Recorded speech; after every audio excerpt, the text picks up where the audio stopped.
আলাইকুম। B2 unit Chittagong বিশ্ববিদ্যালয়ের পরীক্ষার জন্য আজকে আমি আপনাদেরকে একটা দিচ্ছি। তো সেটা হচ্ছে কালিমা এবং তার প্রকার। এখান থেকে পরীক্ষায় প্রশ্ন আসতে পারে। তো কালিমা হচ্ছে একটা শব্দ, যেমন ইন্নাল্লাহা আলিমুন হাকিম। এখানে ইন্না একটি শব্দ, আল্লাহ একটি শব্দ, আলিমুন একটা শব্দ, হাকিমুন একটা শব্দ। সুতরাং প্রত্যেকটি কালিমা, যেটাকে বাংলায় বলে হচ্ছে শব্দ। তো কাবা, আল কাবাতু বাইতুল্লাহ, কাবা আল্লাহর ঘর। এখানে কাবা একটা শব্দ, আল্লাহ একটা শব্দ, ঘর একটা শব্দ। তো বাংলাতে হচ্ছে শব্দ, আরবিতে হচ্ছে কালিমা। এরপরে কালিমা হচ্ছে কালিমার প্রকারভেদ। এখান থেকে প্রশ্ন আসবে। কালিমা শব্দের অর্থ কি, এটা প্রশ্ন আসতে পারে। কালিমা অর্থ হচ্ছে শব্দ, বক্তব্য, কথা, এটা আসতে পারে। আর একটা অর্থবোধক শব্দকে কালিমা বলে, এটা আসবে। আর এর বাইরে এখানে প্রশ্ন আসবে না। এরপরে কালিমা একটি মাত্র অক্ষরেও কালিমা গঠন হতে পারে, যেমন লি।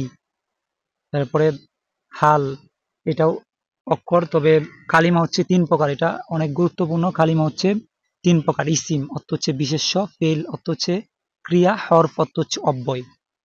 তো কালিমা 3 প্রকারের মধ্যে ইসিম, যেটা দ্বারা কোনো কিছুর নাম বোঝায়, এটা হচ্ছে ইসিম। যেটা দ্বারা কোনো কাজ করা বোঝায়, সেটা হচ্ছে ফেল। আর হরফ হচ্ছে অব্যয়।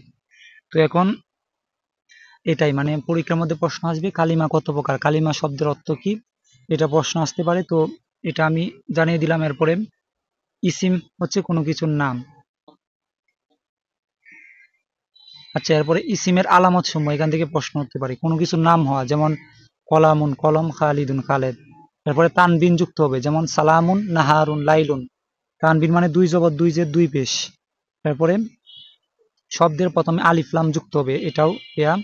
আর ওইগুলা এত গভীরে যাওয়ার দরকার নাই, মুজাফ এগুলা দরকার নাই। প্রথম হচ্ছে তানবিন, দ্বিতীয় হচ্ছে আলিফ লাম যুক্ত থাকলে এটা ইয়া হবে, ইসিম হবে। আর কালিমা ফেল, ফেল হচ্ছে কোনো কাজ করা বোঝায়, সেটাই হচ্ছে ফেল।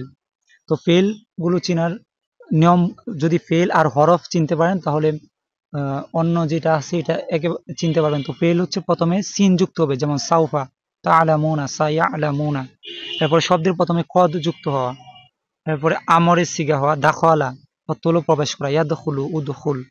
শব্দের শেষে তা, নুন, তুম, তুমা, নুন, আলিফ, ওয়াও এগুলো যুক্ত হবে। এরপরে শব্দের শেষে তা